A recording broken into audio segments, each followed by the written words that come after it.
दादाजी ने रोशन को जो कड़क नोट उसके जन्मदिन पर दिए थे उसने उसे दबा कर रखा है। While she badly wanted to buy a new CD, she also wanted to just see and feel the brand new notes. उन पैसों से वो एक सीडी खरीदना चाहती थी, लेकिन साथ ही वो उन नए नोटों को फील भी करना चाहती थी, महसूस करना चाहती थी और देखना चाहती थी। It was then that she noticed that all of them had a smiling face of Gandhi ji printed on the right and a tiny set of lions on the left. तभी उसने उन नोटों पर देखा कि दाहिनी तरफ गांधी जी की एक मुस्कुराती हुई फोटो बनी है और बाईं तरफ कुछ शेरों की फोटो बनी है। What were the lions therefore she wondered. तो इन शेरों की फोटो इस नोट पे क्यों बनी है उसको आश्चर्य हुआ। A very big kingdom is equal to an empire. एक बहुत बड़े राज्य को एक साम्राज्य कहते हैं, एक एम्पायर कहते हैं। The lions that we see on our notes and coins have a long history. जिन शेरों को हम कागज वाले नोट्स और सिक्कों पर देखते हैं उसकी एक पुरानी हिस्ट्री है। They were carved in stone and placed on top of massive stone pillar at Sarnath about which you read in chapter 6।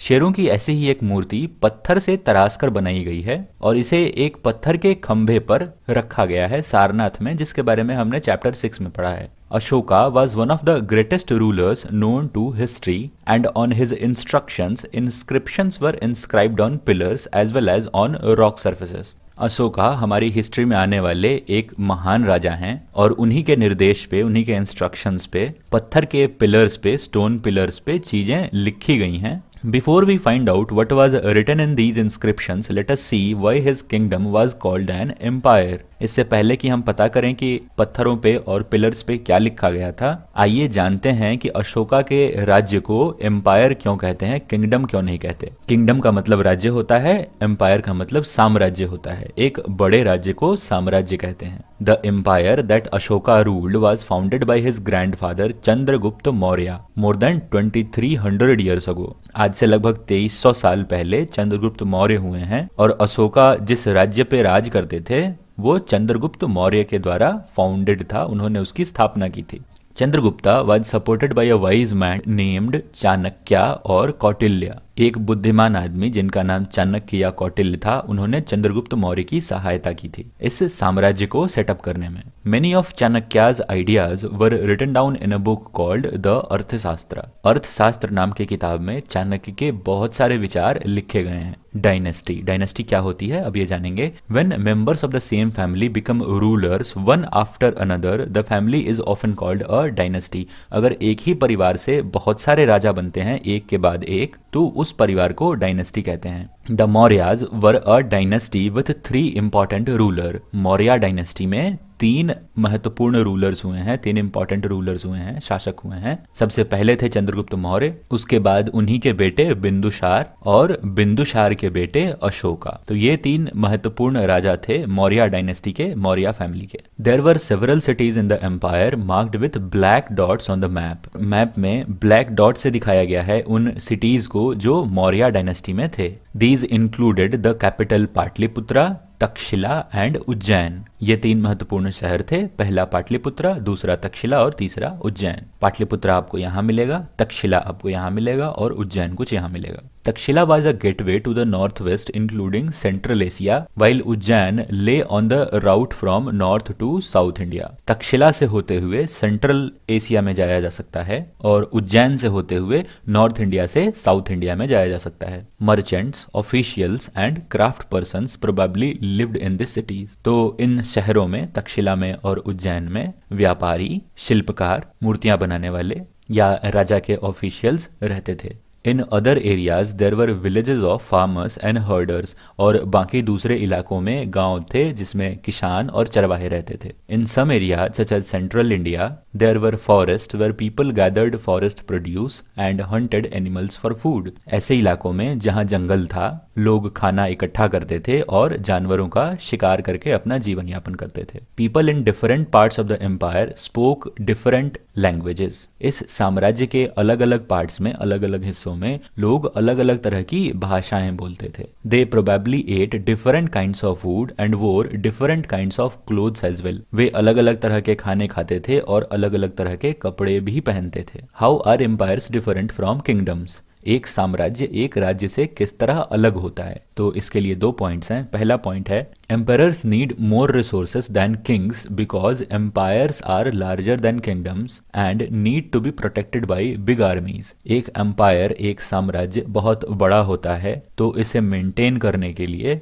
जो एम्परर होते हैं, जो सम्राट होते हैं, उन्हें ज़्यादा रिसोर्स चाहिए होता है, ज़्यादा पैसे चाहिए होते हैं ताकि वो एक बड़ी आर्मी को मेंटेन कर सकें और वो आर्मी उस पूरे साम्राज्य को प्रोटेक्ट करेगी। So they need a large number of officials who collect taxes. इसीलिए उन्हें बहुत सारे कर्मचारी भी चाहिए होते हैं, ऑफिशियल्स चाहिए होते हैं जो इन टैक्सेस को कलेक्ट करेंगे नॉर्मल पीपल से। रूलिंग द एम्पायर, एक साम्राज्य को किस तरह चलाया जाता है, एक साम्राज्य पर किस तरह राज किया जाता है। As the empire was so large different parts were ruled differently. चूंकि साम्राज्य बहुत बड़ा था इसीलिए उसके अलग अलग हिस्सों को अलग तरीके से रूल किया जाता था। The area around Pataliputra was under direct control of the emperor. Pataliputra के आसपास का जो भी इलाका था वो सीधे एम्परर के अंदर था, सम्राट के अंदर था। This meant that officials were appointed to collect taxes from farmers, herders, craftspersons and traders who lived in villages and towns in the area। इसका मतलब ये है कि बहुत सारे अधिकारी, बहुत सारे कर्मचारी चुने गए थे जो टैक्स कलेक्ट करते थे किसानों से, चरवाहों से, शिल्पकारों से, व्यापारियों से। ये गांव में रहते हो या शहर में रहते हो, इन्हें टैक्स देना पड़ता था। Officials also punished those who disobeyed the ruler's orders। ये अधिकारी उन लोगों को दंड भी देते थे, पनिश करते थे जो राजा की आज्ञा नहीं मानते थे। Many of these officials were given salaries। और इनमें से ज्यादा जो ऑफिशियल थे उन्हें सैलरी मिलती थी, वेतन मिलता था। Messengers went to and fro and spies kept a watch on the officials। जो राजदूत थे वो एक राज्य से दूसरे राज्य आते जाते थे, घूमते रहते थे, और जो गुप्तचर थे, स्पाइज थे, वो इन ऑफिशियल्स पे नजर रखते थे। End of course the emperor supervised them all with help of members of the royal family and senior ministers. और राजा इस पूरे प्रोसेस की देखभाल करते थे, सुपरवाइज करते थे। और राजा का साथ कौन देते थे? तो जो रॉयल फैमिली के, राजा के घराने के जो लोग थे वो इसमें उनका साथ देते थे, और कुछ जो सीनियर मिनिस्टर्स थे, बड़े मंत्री थे, वे साथ देते थे राजा का। देयर वर अदर एरियाज और provinces. Each of these was ruled from a provincial capital such as Takshashila और उज्जैन। और दूसरे भी इलाके थे जिन्हें प्रोविंस कहा जाता था, प्रांत कहा जाता था, और उन प्रांतों को उनके कैपिटल से रूल किया जाता था। जैसे तक्षशिला कैपिटल था, provincial capital, Ujjain provincial capital था, तो तक्षशिला के आसपास का जो भी इलाका है वो तक्षशिला में बैठे लोग रूल करेंगे, और उज्जैन के आसपास का जो भी इलाका है वो उज्जैन में बैठे लोग डील करेंगे। Although there was some amount of control from Pataliputra and royal princes were often sent as governors, local customs and rules were probably followed. Takshashila और उज्जैन पे भी पाटलिपुत्रा से कंट्रोल किया जाता था, और जो राजकुमार होते थे उन्हें गवर्नर बना के भेजा जाता था, और जिस जगह की जो स्थानीय परंपरा थी, जो लोकल कस्टम्स थे और जो नियम थे वो फॉलो किए जाते थे। Besides there were vast areas between these centres. इन सेंटर्स के बीच में, जैसे कि पाटलिपुत्रा और उज्जैन के बीच में, और तक्षशिला और उज्जैन या तक्षशिला और पाटलिपुत्रा के बीच में काफी इलाका है, काफी बड़ा एरिया है। Here the Mauryas tried to control roads and rivers which were important for transport and to collect whatever resources were available as tax and tribute। तो इस बड़े इलाके में जो शासक थे, जो मौर्य थे, उन्होंने सड़कों पे और नदियों पे अपना कंट्रोल बनाने की कोशिश की, क्योंकि ये ट्रांसपोर्ट के लिहाज से और रिसोर्सेस कलेक्ट करने के लिहाज से इंपॉर्टेंट थे। For example the Arthashastra tells us that the north west was important for blankets and south India for gold and precious stones. Arthashastra में ऐसा लिखा गया है कि नॉर्थ वेस्ट से हमें कंबल मिल सकते हैं और साउथ इंडिया से हमें गोल्ड और कुछ कीमती पत्थर मिलते थे। तो इसीलिए वो रोड और वाटर को मेंटेन करते थे ताकि इन चीजों को ट्रांसपोर्ट किया जा सके।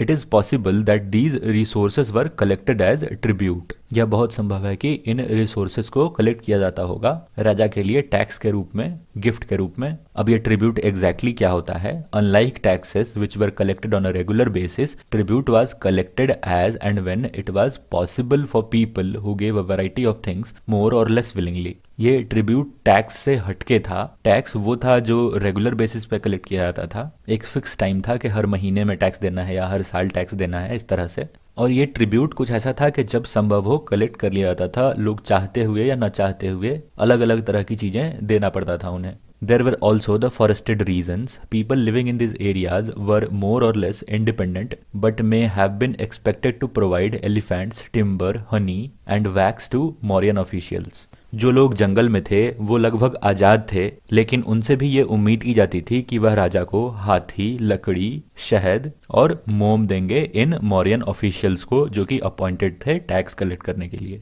The empire and the capital city, सम्राट और उसकी राजधानी। Megasthenes was an ambassador who was sent to the court of Chandragupta by the Greek ruler of West Asia named Seleucus Nicator। Seleucus Nicator, जो कि Greek ruler था, उसने चंद्रगुप्त मौर्य के दरबार में अपना एक राजदूत भेजा था जिसका नाम था Megasthenes. Megasthenes wrote an account about what he saw. Here is a part of his description. Megasthenes ने जो भी चीजें देखी उसे लिखा है, और उसने क्या क्या देखा वो यहाँ लिखा है। The occasion on which the emperor appears in public are celebrated with grand royal procession। जब सम्राट, जो एम्पेरर हैं, वो जनता के सामने आते हैं, पब्लिक में आते हैं, तो इस चीज को सेलिब्रेट किया जाता है। He is carried in a golden palanquin। राजा को सोने की पालकी में ले जाया जाता है। His guards ride elephants decorated with gold and silver। राजा के जो गार्ड होते हैं, जो रक्षक होते हैं, वे हाथियों पर होते हैं और उन हाथियों को सोने और चांदी से सजाया गया होता है। Some of the guards carry trees on which live birds, including a flock of trained parrots, circle about the head of the emperor। कुछ जो गार्ड होते हैं वो पेड़ों को लेके चलते हैं, और इन पेड़ों पे एक ट्रेंड तोतों का झुंड होता है, पैरट्स का एक झुंड होता है, जो कि सम्राट के सर के चारों तरफ चक्कर लगाता है। The king is normally surrounded by armed women. Raja generally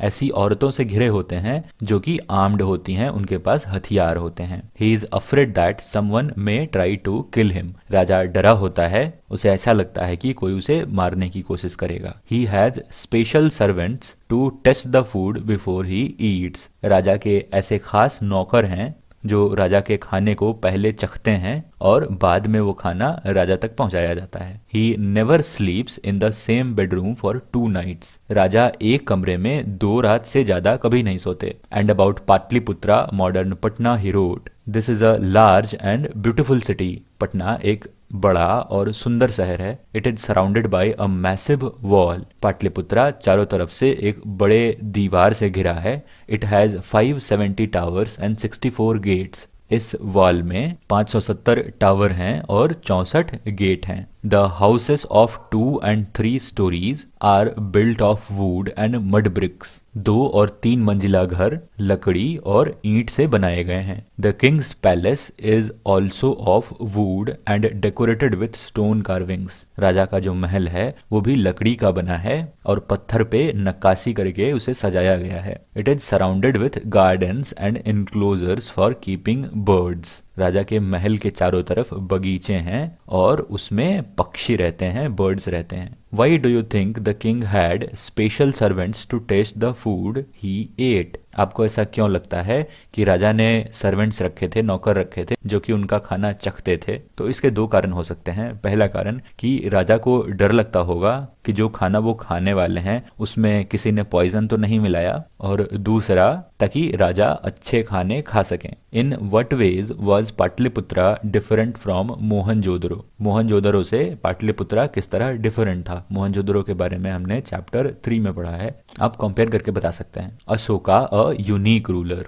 Ashoka एक खास तरह के राजा थे, एक अनोखे रूलर थे, यूनिक थे। The most famous Mauryan ruler was Ashoka. Maurya dynasty के सबसे फेमस, सबसे मशहूर जो रूलर थे, जो शासक थे, वो अशोक थे। He was the first ruler who tried to take his message to the people through inscriptions. ये वो पहले शासक थे जिन्होंने पत्थर पे लिखवा के लोगों तक अपना संदेश, अपना मैसेज पहुंचाने की कोशिश की। Most of the Ashoka's inscriptions were in Prakrit and were written in the Brahmi script. Ashoka के जितने भी इंस्क्रिप्शंस हैं, पत्थर पर लिखवाई हुई चीजें हैं, वो प्रकृत लैंग्वेज में होती हैं, और उसकी जो लिपि होती है, जो स्क्रिप्ट होता है, वो ब्राह्मी लिपि होती है। अशोकाज वॉर इन कलिंगा, अशोक ने कलिंग में जो लड़ाई की थी उसके बारे में। Kalinga is the ancient name of coastal Orissa, see map 5 page 68। Kalinga कुछ यहाँ है, अब देखेंगे। ये कोस्टल रीजन है और उड़ीसा का कोस्टल रीजन है। Ashoka fought a war to conquer Kalinga, Kalinga को जीतने के लिए अशोका ने ये लड़ाई लड़ी। However he was so horrified when he saw the violence and bloodshed that he decided not to fight any more wars. इस वॉर में जो ब्लडशेड हुआ था, जो खून खराबा हुआ था और जितना वायलेंस हुआ था, इसे देखकर वो व्याकुल हो उठे थे और इसके बाद उन्होंने निश्चय किया कि वे आगे कोई लड़ाई नहीं लड़ेंगे। He is the only king in history of the world who gave up conquest after winning a war. वे दुनिया में एक अकेले राजा हैं जिन्होंने लड़ाई जीतने के बाद जो जीता हुआ राज्य था उसे छोड़ दिया। Ashoka's inscription describing the Kalinga वार, अशोका ने कलिंगा वार के बारे में भी इंस्क्रिप्शंस करवाई हैं, पत्थर पे लिखवाया है और वो कुछ इस तरह है। This is what Ashoka declared in one of his inscriptions, एक इंस्क्रिप्शन में ऐसा लिखा गया है। 8 years आफ्टर बिकमिंग किंग आई कंकर्ड कलिंगा, राजा बनने के 8 साल बाद मैंने कलिंग जीता। About 1.5 lakh people were captured, 1.5 lakh के करीब लोग पकड़े गए, बंदी बनाए गए। More than 1 lakh of people were killed, 1 lakh से ज्यादा लोग मारे गए। This field me with sorrow, why, इस पर मुझे बहुत दुख हुआ, पर क्यों? Whenever an independent land is conquered, lakhs of people die, and many are taken prisoners. Brahmins and monks also die.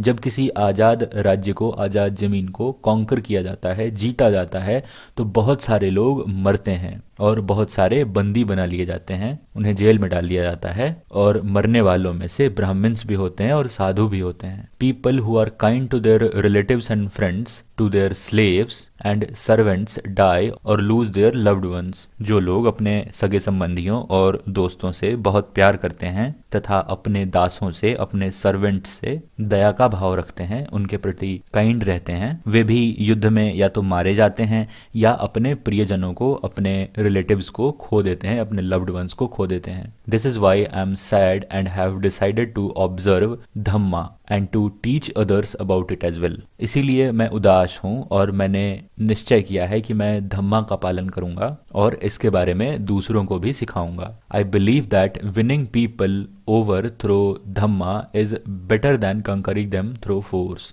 Ashok ऐसा मानते हैं कि लोगों को धम्म से जीतना बेहतर है उन्हें जबरदस्ती बलपूर्वक फोर्स से हराने से। I am inscribing this message for the future so that my son and grandson after me should not think about war. मैं इसलिए इस मैसेज को, इस संदेश को इंस्क्राइब करा रहा हूँ, लिखवा रहा हूँ, ताकि मेरे बेटे और पोते युद्ध के बारे में, वॉर के बारे में नहीं सोचें। Instead they should try to think about how to spread dhamma, इसके बजाय वे यह सोचें कि धम्म को किस तरह फैलाया जाए। How did the Kalinga war bring about a change in Ashoka's attitudes towards war, Kalinga के युद्ध ने अशोक के बिहेवियर को, एटीट्यूड को किस तरह चेंज कर दिया। तो उन्होंने इतने मरे हुए लोगों को देखा और ये सोचा कि जो लोग दयालु भी थे, जो लोग अच्छे भी थे, उन्होंने भी अपने लव्ड वंस को खो दिया, तो ये लड़ाई वर्थ इट नहीं है और उन्होंने डिसीजन लिया कि अब मैं युद्ध नहीं करूंगा। और धम्म जो शब्द है वो एक प्रकृत वर्ड है और उसका मतलब होता है धर्म। धर्म जो हम कहते हैं वो धम्म का मतलब है प्रकृत में। व्हाट वाज अशोकाज धम्मा, अशोक के जो धम्म थे वो क्या थे? Ashoka's dhamma did not involve worship of a god और performance of a sacrifice. Ashok के धम्म में भगवान की पूजा नहीं थी और कोई यज्ञ भी नहीं था। He felt that just as a father tries to teach his children, he had a duty to instruct his subjects. Ashoka को ऐसा लगा कि जिस तरह पिता अपने पुत्र को शिक्षा देता है, उसी तरह अशोक की ये ड्यूटी है कि वे अपने प्रजा को निर्देश दें, इंस्ट्रक्ट करें। He was also inspired by the teaching of the Buddha, Buddha की जो टीचिंग्स थी उससे भी अशोक इंस्पायर्ड थे। There were a number of problems that troubled him, ऐसी बहुत सारी समस्याएं थी जिससे उन्हें परेशानी हुई, ट्रबल हुआ। People in the empire follow different religion and this sometimes led to conflict. Ashok के साम्राज्य में लोग अलग अलग धर्म को मानते थे और इससे बहुत बार कन्फ्लिक्ट भी होता था, विवाद भी होता था। एनिमल्स वर सैक्रिफाइज्ड, जानवरों की बलि चढ़ाई जाती थी। Slaves and servants were ill treated, जो गुलाम थे और नौकर थे उनके साथ मिसबिहेव किया जाता था, बुरा बर्ताव किया जाता था। Besides there are quarrels in families and amongst neighbours, इसके अलावे परिवार में और पड़ोसियों के बीच में भी लड़ाइयाँ होती रहती थी। Ashoka felt it was his duty to solve these problems, Ashoka को ऐसा लगा कि इन दिक्कतों को दूर करना उनकी जिम्मेदारी है। So he appointed officials known as dhamma mahamatta who went from place to place teaching people about dhamma. So इसके लिए अशोक ने लोग रखे, ऑफिशियल्स अपॉइंट किए, जिन्हें धम्म महामत्ता कहा जाता था, जो कि एक जगह से दूसरी जगह जाते थे और लोगों को सिखाते थे। Besides, Ashoka got his message inscribed on rocks and pillars, instructing his officials to read this message to those who could not read it themselves. इसके अलावे अशोका ने अपने मैसेज को पत्थरों पर भी लिखवाया ताकि जो उनके ऑफिशियल्स थे, जो लोग उन्होंने रखे थे, वो इस मैसेज को पढ़ के उन लोगों को सुना सके जो खुद नहीं पढ़ सकते।